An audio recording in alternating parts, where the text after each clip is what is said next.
बोलो संतोषी माता की जय। दोस्तों, तो आज शुक्रवार है, तो हम सुनेंगे संतोषी माता की व्रत कथा। अगर आप शुक्रवार का व्रत करते हैं तो शुक्रवार की व्रत कथा अवश्य सुननी या पढ़नी चाहिए। ऐसा करने से माता की पूजा अर्चना संपूर्ण होती है। तो आइए सुनते हैं शुक्रवार यानी संतोषी माता की व्रत कथा। एक गांव में एक बुढ़िया रहती थी जिसके 7 बेटे थे। 6 बेटे कमाने वाले थे और एक बेटा निकम्मा था। बुढ़िया माँ 6 पुत्रों का जूठा 7वें पुत्र को देती।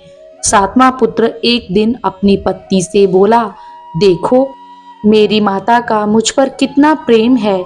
वह बोली, क्यों नहीं, सबका जूठा जो खिलाती है तुझको। वह बोला, जब तक आंखों से ना देखें मान नहीं सकता। पत्नी ने हंसकर कहा, देख लोगे तब तो मानोगे। कुछ दिन बाद एक बड़ा त्योहार आया। घर में 7 प्रकार के भोजन और चूरमा के लड्डू बने। वह पत्नी की बात को जांचने के लिए सिर दर्द का बहाना बनाकर पतला कपड़ा सिर पर ओढ़कर रसोई में जाकर सो गया और कपड़े में से सब देखता रहा। 6 भाई भोजन करने आए। उसने देखा माँ ने उनके लिए सुंदर सुंदर आसन बिछाए, 7 प्रकार की रसोई परोसी और आग्रह करके उन्हें भोजन कराती रही। वह देखता रहा। 6 भाई भोजन कर उठ गए। तब माँ ने उनकी 5 थालियों में से लड्डुओं के टुकड़ों को उठाया और एक लड्डू बनाया। जूठन साफ कर माँ ने उसे पुकारा, उठ बेटा उठ, तेरे भाइयों ने भोजन कर लिया, तू भी उठकर भोजन कर ले। उसने कहा, माँ मुझे भोजन नहीं करना, मैं परदेश जा रहा हूँ। माता ने कहा, कल जाना हो तो आज ही जा। वह बोला, हाँ हाँ जा रहा हूँ। ये कहकर वह घर से निकल गया। चलते समय उसे पत्नी की याद आई। वह गौशाला में कंडे थाप रही थी। वहां जाकर वह बोला, मेरे पास तो कुछ नहीं है, यह अंगूठी है, सो ले लो और अपनी कोई निशानी मुझे दे दो। वह बोली, मेरे पास क्या है, यह गोबर भरा हाथ है। यह कहकर पत्नी ने उसकी पीठ पर गोबर के हाथ की थाप मार दी। वह चल दिया। चलते चलते दूर देश में पहुंचा। वहां एक साहूकार की दुकान थी। वहां जाकर बोला, सेठ जी मुझे नौकरी पर रख लो। साहूकार को नौकर की सख्त जरूरत थी। साहूकार ने कहा, काम देखकर तनख्वाह मिलेगी। उसने कहा, सेठ जी जैसा आप ठीक समझें। उसे साहूकार के यहाँ नौकरी मिल गई। वह वहां दिन रात काम करने लगा। कुछ दिन में दुकान का लेन देन, हिसाब किताब, ग्राहकों को माल बेचना, सारा काम करने लगा। साहूकार के 7-8 नौकर थे। वे सब चक्कर खाने लगे, लेकिन उसने अपनी लगन, परिश्रम और ईमानदारी से सभी को पीछे छोड़ दिया। उसे अपने किए का फल मिला। सेठ ने भी उसका काम देखा और 3 महीने में ही उसे मुनाफे में साझेदारी बना लिया। परिश्रम करते करते 12 वर्ष में ही वह नगर का नामी सेठ बन गया और सेठ अपना सारा कारोबार उस पर छोड़कर बाहर चला गया। इधर उसकी पत्नी पर क्या बीती वह सुने। सास ससुर उसे दुख देने लगे। गृहस्थी का काम करवाकर उसे लकड़ी लेने जंगल में भेजते। इस बीच घर की रोटियों के आटे से जो भूसी निकलती उसकी रोटी बनाकर रख दी जाती और फूटे नारियल की नरेली में पानी दिया जाता। इस तरह दिन बीतते रहे। एक दिन वह जब जंगल में लकड़ी लेने जा रही थी, तब उसे रास्ते में बहुत सी स्त्रियां संतोषी माता का व्रत करती दिखाई दी। यह वहां खड़ी होकर पूछने लगी, बहनों यह तुम किस देवता का व्रत करती हो और इसके करने से क्या फल होता है? इस व्रत के करने की क्या विधि है? यदि तुम अपने इस व्रत का विधान मुझे समझाकर कहोगी तो मैं तुम्हारा बड़ा एहसान मानूंगी। उनमें से एक स्त्री बोली, सुनो ये संतोषी माता का व्रत है। इसके करने से निर्धनता, दरिद्रता का नाश होता है, लक्ष्मी आती है, मन की चिंताएं दूर होती है, मन को प्रसन्नता और शांति मिलती है, निसंतान को पुत्र की प्राप्ति होती है, प्रीतम बाहर गया हो तो वह शीघ्र लौट आता है, कुंवारी कन्या को मनपसंद वर मिलता है, चलता मुकदमा खत्म हो जाता है, कलह कलेश खत्म हो जाता है और सुख शांति मिलती है। घर में धन धान्य का लाभ होता है तथा और भी मन में जो कुछ कामना हो सब संतोषी माता की कृपा से पूरी हो जाती है, इसमें कोई संदेह नहीं। वह पूछने लगी, यह व्रत कैसे किया जाता है, यह भी बताओ तो बड़ी कृपा होगी। वह स्त्री कहने लगी, बिना परेशानी, श्रद्धा और प्रेम से जितना भी बन सके प्रसाद लेना, 5.25 पैसे से 5.25 आने तथा इससे भी ज्यादा शक्ति और भक्ति के अनुसार गुड़ और चना लें। हर शुक्रवार को निराहार रहकर कथा कहना और सुनना, लगातार नियम पालन करना। सुनने वाला कोई ना मिले तो घी का दीपक जलाकर उसके आगे जल के पात्र को रख कथा कहना, परंतु नियम ना टूटे जब तक कार्य सिद्ध ना हो। नियम पालन करना और कार्य सिद्ध हो जाने पर व्रत का उद्यापन करना। 3 मास में माता पूरा फल प्रदान करती है। यदि किसी के ग्रह खोटे हैं तो भी माता 1 वर्ष में अवश्य उनको अनुकूल करती है। कार्य सिद्ध होने पर ही उद्यापन करना चाहिए, बीच में नहीं। उद्यापन में 2.5 सेर आटे का खाजा तथा इसी अनुसार खीर तथा चने का साग बनाना, 8 बच्चों को भोजन कराना, जहां तक मिले देवर जेठ भाई बंधु कुटुंब के लड़के लेना, ना मिले तो रिश्तेदारों और पड़ोसियों के लड़के बुलाना, उन्हें भोजन करा, यथाशक्ति दक्षिणा दे। माता का नियम पूरा करना, ध्यान रखना उस दिन घर में कोई खटाई ना बने।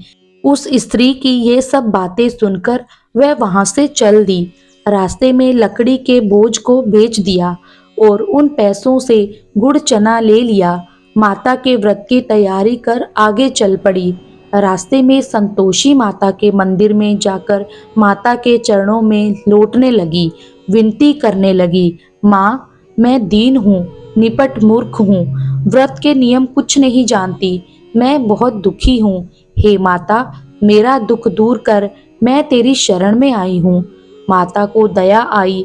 एक शुक्रवार बीता कि दूसरे शुक्रवार को ही उसके पति का पत्र आया और तीसरे शुक्रवार को उसका भेजा हुआ पैसा आ पहुंचा।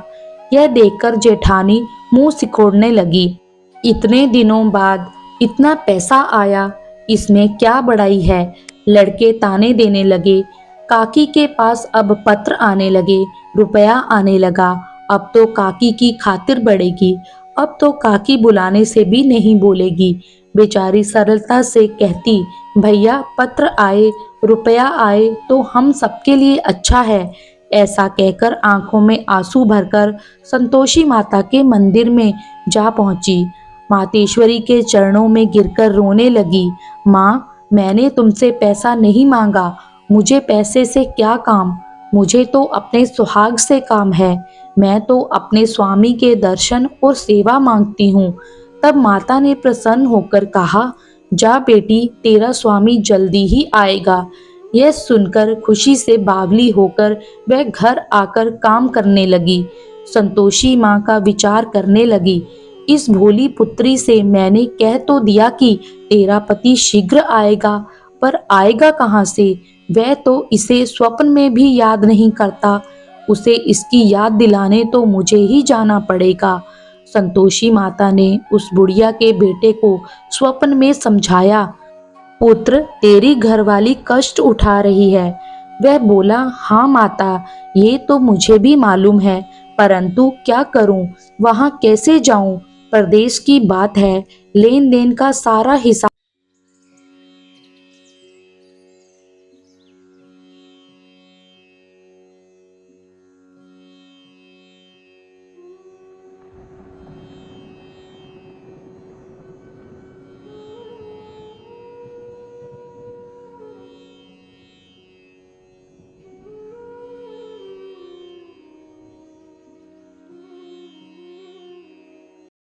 वह अगले दिन सुबह बहुत जल्दी उठा। उसने अपने मित्र बंधुओं परिचितों से स्वप्न में माता द्वार कही गई बात कह सुनाई। वे सब उसकी बात सुनकर उसकी खिल्ली उड़ाने लगे। वे कहने लगे कि कहीं कभी सपने की बात भी सच्ची होती है। एक बूढ़ा व्यक्ति बहुत समझदार था। वह बोला, देखो भाई, मेरी बात मानो। इस तरह सच या झूठ कहने के बदले देवता ने जैसा कहा है वैसे ही करना। तेरा क्या जाता है। बूढ़े की बात मानकर नहा धोकर उसने संतोषी माता को प्रणाम किया। फिर घी का दीपक जलाकर दुकान पर जा बैठा। शाम तक धन का ढेर लग गया। वह हैरान हुआ, मन में संतोषी माता का नाम लेकर प्रसन्न हो गया और घर जाने के वास्ते गहना, कपड़ा व सामान खरीदने लगा। सब काम से निपट अपने घर को रवाना हुआ। उधर उसकी पत्नी जंगल में लकड़ी लेने गई। लौटते वक्त थक जाने के कारण संतोषी माता के मंदिर में विश्राम करने बैठ गई। यह तो उसका रोज रुकने का स्थान था। धूल उड़ती देख उसने माता को पूछा, हे माता, यह धूल कैसे उड़ रही है। माँ ने कहा, हे पुत्री, तेरा पति आ रहा है। अब तू ऐसा कर, लकड़ियों के 3 बोझ बना। एक नदी के किनारे रख, दूसरा मेरे मंदिर पर और तीसरा अपने सिर पर रख। तेरे पति को लकड़ी का गड्ढा देखकर मोह पैदा होगा। यह वहां रुकेगा, नाश्ता पानी बना खाकर माँ से मिलने जाएगा। तू लकड़ी का बोझ उठाकर जाना और बीच चौक में गड्ढा डालकर 3 आवाजें जोर से लगाना। लो सासू जी, लकड़ियों का गट्ठा लो। भूसी को रोटी दो। नारियल के खोपरे में पानी दो। आज कौन मेहमान आया है।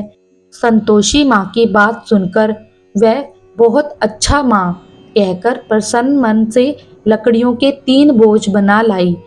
एक नदी के तट पर, दूसरा माता के मंदिर पर रखा। इतने में ही मुसाफिर वहां आ पहुंचा। सूखी लकड़ी देख उसको इच्छा हुई कि अब यही विश्राम कर ले और भोजन बनाकर खा पीकर गांव चले। इस प्रकार भोजन करके विश्राम कर वह अपने गांव में आ गया। उसी समय बहू सिर पर लकड़ी का गट्ठा लेकर आई। उसने गट्ठे को आंगन में डाल जोर से 3 आवाजें दी। लो सासू जी, लकड़ी का गट्ठा लो। भूसी की रोटी दो। नारियल के खोपर में पानी दो। आज कौन मेहमान आया है। यह सुनकर सास ने अपने दिए हुए कष्टों को भुलाने के लिए कहा, बहू, तू ऐसा क्यों कहती है। तेरा मालिक ही तो आया है। बैठ, मीठा भात खाकर कपड़े गहने पहन। पत्नी की आवाज सुनकर उसका स्वामी बाहर आया और उसके हाथ में पहनी अंगूठी देख व्याकुल हो गया। उसने माँ से पूछा, माँ, यह कौन है। माँ बोली, बेटा, तेरी पत्नी है। माँ बोली, बेटा, ये तेरी पत्नी है। आज 12 वर्ष हो गए हैं जब से तू गया है। तब से सारे गांव में जानवर की तरह भटकती फिरती है। काम काज कुछ करती नहीं, 4 समय आकर खा जाती है। अब मुझे देखकर भूसी की रोटी और नारियल के खापरे में पानी मांगती है। वह बोला, माँ, मैंने इसे भी देखा है और तुम्हें भी। मुझे दूसरे घर की चाबी दो, मैं उसमें रहूंगा। ठीक है बेटा, जैसी तेरी मर्जी, कहकर माँ ने चाबी का गुच्छा बेटे के सामने रख दिया। उसने दूसरे घर को खोलकर सारा सामान जमाया। एक ही दिन में वहां राजा के महल जैसा ठाट बाट बन गया। अब क्या था, वह सुख भोगने लगी। अगला शुक्रवार उसने पति से कहा, मुझे संतोषी माता का उद्यापन करना है। पति बोला, बहुत अच्छा, खुशी से कर लो। वह उद्यापन की तैयारी करने लगी। जेठ के लड़कों को भोजन के लिए कहने आई। उन्होंने मंजूर किया, परंतु पीछे से जेठानी ने अपने बच्चों को सिखलाया, देखो रे, भोजन के समय सब लोग खटाई मांगना, जिससे उसका उद्यापन पूरा ना हो। लड़के भोजन करने आए, खीर पेट भरकर खाई, परंतु बाद में याद आते ही कहने लगे, हमें कुछ खट्टा खाने को दो। खीर खाना हमें भाता नहीं, देखकर अरुचि होती है। लड़के उठ खड़े हुए, बोले, पैसे लाओ। भोली बहू कुछ जानती ना थी, उसने उन्हें पैसे दे दिए। लड़कों ने बाजार जाकर उन पैसों से इमली खरीदी और खाई। यह देखकर बहू पर माता जी ने कोप किया। राजा के दूत उसके पति को पकड़कर ले गए। अब सब मालूम हो जाएगा जब जेल की रोटी खाएगा। बहू से ये वचन सहन नहीं हुए। वह संतोषी माता के मंदिर में गई और कहने लगी, माता तुमने ये क्या किया? हंसाकर क्यों रुलाने लगी? माता बोली, पुत्री तूने मेरा व्रत भंग किया है, इतनी जल्दी सब बातें भुला दी। वह बोली, माता भूली तो नहीं हूँ, ना कुछ अपराध किया है, मुझे तो उन लड़कों ने भूल करवाई है, मुझे क्षमा करो माँ। माँ बोली, ऐसी भूल भी कहीं होती है? वह बोली, अब कोई भूल नहीं होगी माँ, अब बताओ मेरे पति कैसे आएंगे? माँ बोली, पुत्री जा, तेरा पति तुझे रास्ते में ही आता मिलेगा। वह मंदिर से निकलकर बाहर आई तो रास्ते में उसे अपना पति आता हुआ मिला। उसने पूछा, कहाँ गए थे? वह बोला, इतना धन जो कमाया है उसका कर राजा ने मांगा था, वह भरने गया था। वह प्रसन्न होकर बोली, भला हुआ, अब घर चलो। फिर अगला शुक्रवार आया। वह बोली, मुझे माता का उद्यापन करना है। पति ने कहा, ठीक है करो। वह फिर से जेठ के लड़कों से भोजन को कहने गई। जेठानी ने लड़कों को सिखा दिया कि तुम पहले ही खटाई मांगना। लड़के भोजन करने बैठे, लेकिन भोजन करने से पहले ही कहने लगे, हमें खीर पूरी नहीं भाती, जी बिगड़ता है, कुछ खटाई खाने को दो। वह बोली, खटाई खाने को नहीं मिलेगी, खाना हो तो खाओ। और वो लड़के उठकर चले जाते हैं। उनके उठकर चले जाने पर उसने ब्राह्मणों के लड़के बुलाकर भोजन करवाया। दक्षिणा की जगह उन्हें एक एक फल दिया। इससे संतोषी माता प्रसन्न हो गई। माता की कृपा से 9 माह बाद उसको चंद्रमा के समान एक सुंदर पुत्र प्राप्त हुआ। पुत्र को लेकर वह प्रतिदिन संतोषी माता के मंदिर में जाने लगी। माँ ने सोचा कि यह रोज आती है, आज क्यों ना मैं ही इसके घर चलूं, इसका आसरा देखूं तो सही। यह विचार कर माता ने भयानक सा रूप बनाया। गुड़ और चने से बना मुख, ऊपर से मुंड के समान होंठ, उस पर मक्खियां भिनभिना रही थी। दहलीज में पैर रखते ही उसकी सास चिल्लाई, देखो रे, कोई चुड़ैल डाकिनी चली आ रही है, लड़को इसे भगाओ, नहीं तो सबको खा जाएगी। बहू रोशनदान से देख रही थी, वही प्रसन्न हो उठी, आज मेरी माता मेरे घर आई है।